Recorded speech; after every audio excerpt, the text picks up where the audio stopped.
அஸ்ஸலாமு அலைக்கும் வரஹ்மத்துல்லாஹி வபரகாத்துஹு. Welcome to Tamil Islamic remedy. நம்மள பல பேருக்கும் உபயோகப்படுற ஒரு வீடியோவா நிச்சயமா இது இருக்கும். குரான்ல அல்லாஹு தாலா சில பழங்களை பத்தியும் சில காய்கறிகளை பத்தியும் சொல்லி காட்டியிருக்கான். அதுல ஒண்ணுதான் சுரக்காய். நம்ம பாடியில எனர்ஜியை உடனே அதிகரிக்கக்கூடிய ஒண்ணுதான் இந்த சுரக்காய். அதோட நபி ஸல்லல்லாஹு அலைஹி வஸல்லம் அவர்களுக்கு ரொம்பவே விருப்பமானதும் இந்த ஒரு சுரக்காய் தான்.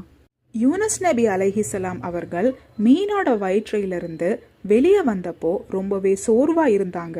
அந்த நேரத்துல அல்லாஹு தாலா இறக்கி கொடுத்த ஒரு காய்கறி தான் சுரக்காய். இந்த ஒரு சுரக்காயை சாப்பிட்டனால தான் யூனுஸ் நபி அலைஹிஸ்ஸலாம் அவர்கள் வெகு விரைவிலேயே குணமானாங்க. ஒரு சஹாபி நபி ஸல்லல்லாஹு அலைஹி வஸல்லம் அவர்கள் கிட்ட வந்து, யா ரசூலுல்லாஹ், நீங்க ஏன் சுரக்காயை அதிகப்படியா விரும்பி சாப்பிட்றீங்கன்னு கேட்டாங்க. அப்போ நபி ஸல்லல்லாஹு அலைஹி வஸல்லம் அவர்கள், சுரக்காய் நம்ம மூளையை வலுவாக்கி ஞாபக சக்தியை அதிகரிக்கும்னு சொன்னாங்க.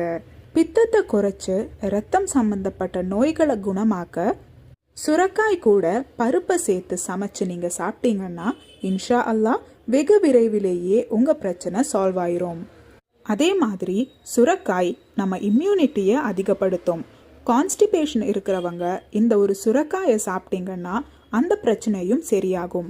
அதே மாதிரி உங்களோட யூரினரி ட்ராக்கை கிளியர் பண்றதுக்கும் இந்த ஒரு சுரக்காய் ரொம்பவே உபயோகமா இருக்கும். சுரக்காயையும் நெல்லிக்காவையும் காலையில ஜூஸ் அடிச்சு நீங்க குடிச்சீங்கன்னா கொலஸ்ட்ரால் வெகு விரைவிலேயே கம்மி ஆகும்னு நிறைய டாக்டர்கள் சொல்றாங்க.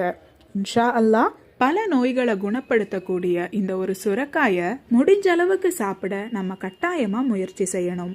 அல்லாஹு தஆலா அதுக்கு தௌஃபீக் செய்வானாக. ஆமீன்.